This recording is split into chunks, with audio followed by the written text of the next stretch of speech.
اعوذ باللہ السمیع العلیم من الشیطان اللعین الرجیم بسم اللہ الرحمن الرحیم الحمد لأہلہ والصلاة علی اہلہا اما بعد فقد قال اللہ تعالی فی القرآن الکریم بسم اللہ الرحمن الرحیم وَلَا تَحْسَبَنَّ الَّذِينَ قُتِلُوا فِي سَبِيلِ اللَّهِ أَمْوَاتًا بل احیاء عند ربهم یرزقون صدق اللہ العلی العظیم۔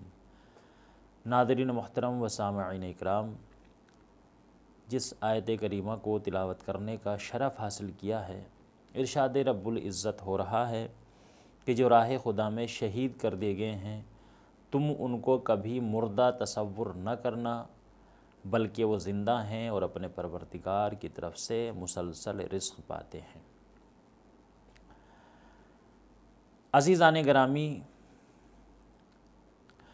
یوں تو تاریخ اسلام لازوال واقعات سے لبریز ہے، مگر جو قربانیاں اہل بیت علیہ السلام نے راہ خدا میں پیش کی ہیں پوری دنیا میں ان کی کوئی مثال نہیں ملتی، اور ان تمام قربانیوں میں جیسی قربانی کربلا کے میدان میں امام حسین علیہ السلام نے پیش کی ہے، یہ قربانی تاریخ اسلام کے ماتھے کا جھومر ہے، ایسی قربانی ہے کہ جس کی نہ آج تک مثال ملی ہے اور نہ قیامت تک اس کی مثال مل سکتی ہے۔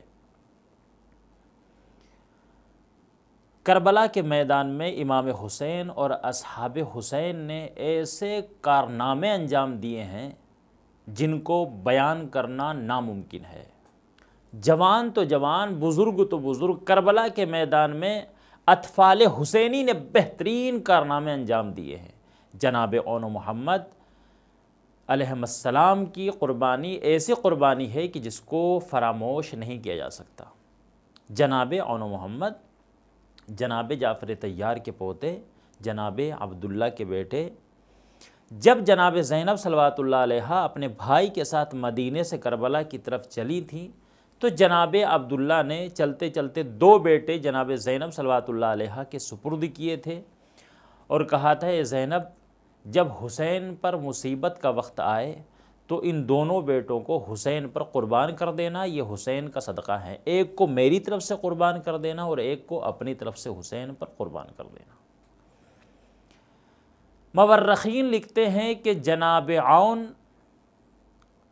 جناب عبداللہ کے بیٹے تھے جناب زینب صلوات اللہ علیہا سے، اور جناب محمد کی والدہ کا نام تھا خوسہ بنت حفصہ، مگر ان دونوں بھائیوں کی جو پرورش کی ہے، جو تربیت کی ہے، وہ جناب زینب صلوات اللہ علیہا نے کی ہے۔ جناب زینب دونوں سے بہت انسیت رکھتی تھی۔ شب عاشورہ جناب زینب صلوات اللہ علیہا نے اون محمد کو اپنے خیمے میں بلایا اور وصیتیں اور نصیحتیں کرنا شروع کی۔ اے میرے نونہالو، تم جعفر طیار کے پوتے ہو، عبداللہ کے بیٹے ہو، صبح کو قربانی آل محمد کا دن ہے، سب سے پہلے اپنی جان اپنے ماموں پر قربان کر دینا، ایسا نہ ہو کہ غیر تم سے سبقت لے جائیں، اس لیے کہ تم جعفر طیار کے پوتے ہو، صبح کو اپنے دادا کی شجاعت کا مظاہرہ کرنا۔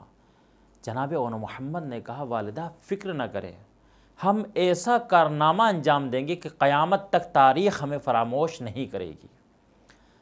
صبح عاشور نمودار ہوئی، قربانیوں کا آغاز ہوا، اصحاب و انصار کی باری آئی اور اصحاب و انصار کی شہادت کے بعد بنی ہاشم کا سلسلہ شروع ہوا۔ یکے بعد دیگرے بنی ہاشم شہید ہوتے رہے، جناب زینب کو خبر پہنچتی رہی۔ جب کافی دیر ہو گئی تو جناب زینب نے فضہ سے کہا فضہ کیا وجہ ہے کہ ابھی تک میں نے اون محمد کی شہادت کی خبر نہیں سنی؟ ذرا دیکھے تو صحیح اون محمد کہاں ہے؟ جناب فضہ باہر نکلی، کیا دیکھا کہ جناب اون محمد بہت دور جلتی ہوئی زمین کے اوپر دونوں بھائی بیٹھے ہوئے ہیں۔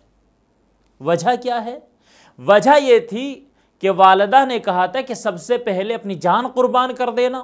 دونوں بھائی امام حسین کے پاس گئے تھے، مگر امام حسین نے جب اجازت نہ دی تو ماں کے خیمے میں نہیں آئے، اللہ اکبر، جلتی زمین کے اوپر بیٹھ گئے اور بیٹھ کر انتظار کرنے لگے کہ کب ماموں ہمیں حکم دیں اور ہم اپنی جان اپنے ماموں پر قربان کریں۔ جناب فضہ نے دونوں بچوں سے کہا، اے شہزادوں، آپ کی والدہ آپ کو بلا رہی ہیں۔ جناب اون محمد آئے، اپنی والدہ کو آ کر سلام کیا۔ جناب زینب نے کہا، اون محمد، کیا رات کی ساری نصیحتیں بھول گئے، ساری وصیتیں بھول گئے؟ اے اون محمد، بہت افسوس کے بات ہے کہ غیر میرے بھائی پر جانیں قربان کر رہے ہیں اور ابھی تک تم زندہ ہو۔ جناب اون محمد تڑپ گئے۔ اماں، ہم نے ماموں سے اجازت مانگی تھی مگر ماموں جان نے ہمیں اجازت نہیں دی۔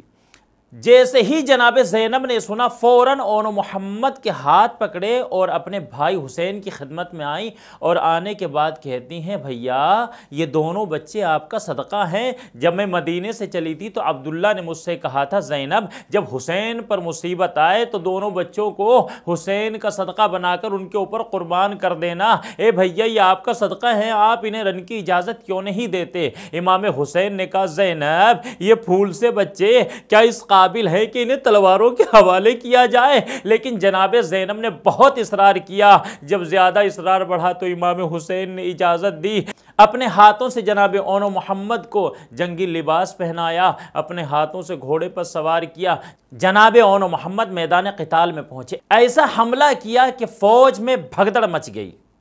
راوی کہتا ہے کہ ان دونوں بچوں کے حملے کے سامنے فوج اشقیاء کی حالت یہ تھی کہ ایسے بھاگ رہی تھی جیسے شیروں سے ڈر کر بھیڑ اور بکریاں بھاگتی ہیں۔ دونوں بھائی لڑتے لڑتے فرات کے کنارے پر پہنچے۔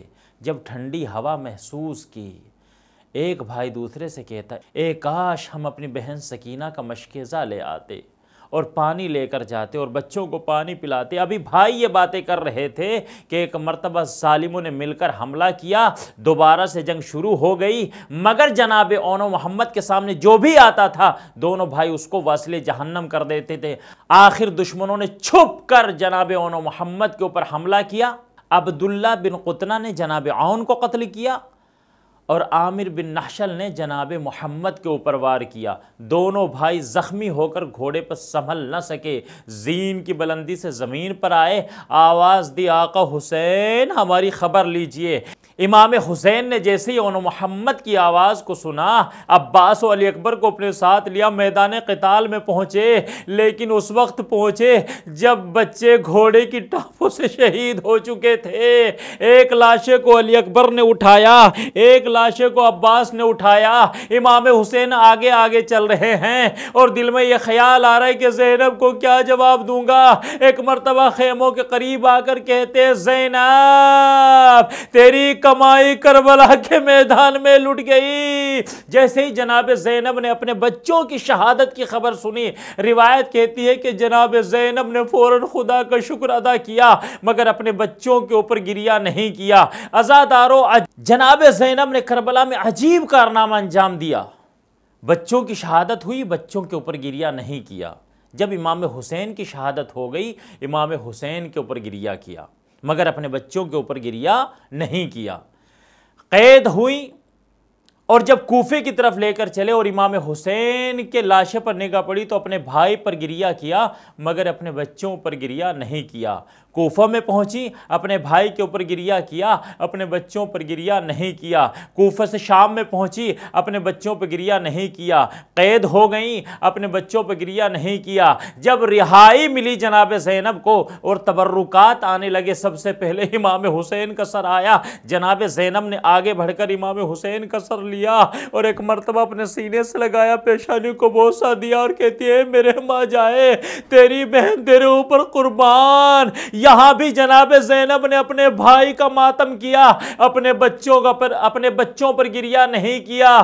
عزادارو، ایک کے بعد ایک سر آتے رہے، وارث آگے بڑھتے رہے، سروں کو لیتے رہے۔ آخر میں دو ایسے سر آئے جن کو لا کے رکھ دیا گیا، جن کا کوئی لینے والا نہیں تھا۔ شام کی عورتوں نے کہا کیا ان بچوں کی ماں دنیا میں نہیں ہے؟ بس یہ سننا تھا جناب زینب تڑپ گئی۔ شام کی عورتوں ایسا نہ کہو، ان کی ماں زینب زندہ ہے، لیکن مجھے اتنا بتاؤ کہ میں اپنے ماں جائے پر گریہ کروں یا اپنے بچوں پر گریہ کروں؟ عزادارو، جب بھی جناب زینب نے بچوں کے اوپر نہیں روئی، جناب زینب رہا ہو کر مدینے آ گئی، مگر اپنے بچوں پر گریہ نہیں کیا۔ اور ایک وقت وہ بھی آیا کہ جناب عبداللہ امام سجاد کے پاس آئے، آنے کے بعد کہتے ہیں اے سید سجاد، میرا گھر وحشت زدہ بنا ہوا ہے، میرا گھر ویران پڑا ہوا ہے، اپنی پھوپھی سے کہیں کہ اپنے گھر آ جائیں۔ امام سجاد نے یہ پیغام شہزادی زینب کی خدمت میں پیش کیا۔ جیسے ہی جناب زینب اپنی والدہ کے گھر سے اپنے شوہر کے گھر میں آئیں، گھر میں داخل ہوئیں، اور سب سے پہلے جناب زینب اس حجرے میں پہنچی جو اون و محمد کا حجرہ تھا۔ جیسے ہی جناب زینب کی نگاہ اپنے بچوں کے چھوٹے چھوٹے بستروں پر پڑی تو صبر کا دامن چھوٹ گیا۔ شہزادی زمین پر بیٹھی، ایک ہاتھ محمد کے بستر پر رکھا، ایک ہاتھ اون کے بستر پر رکھا، اور کہتی ہے میرے بچوں مجھے معاف کر دینا، تمہاری شہادت کے بعد سے لے کر آج تک تمہاری ماں تمہارے اوپر گریہ نہ کر سکی، میں کیا کروں؟ ہمیشہ اپنے ماں جائے کے اوپر گریہ کرتی رہی۔ ہائے رے میرا بھائی حسین، کربلا کے میدان میں 3 دن کا بھوکا و پیاسا شہید کر دیا گیا۔ الا لعنت اللہ علی القوم الظالمین۔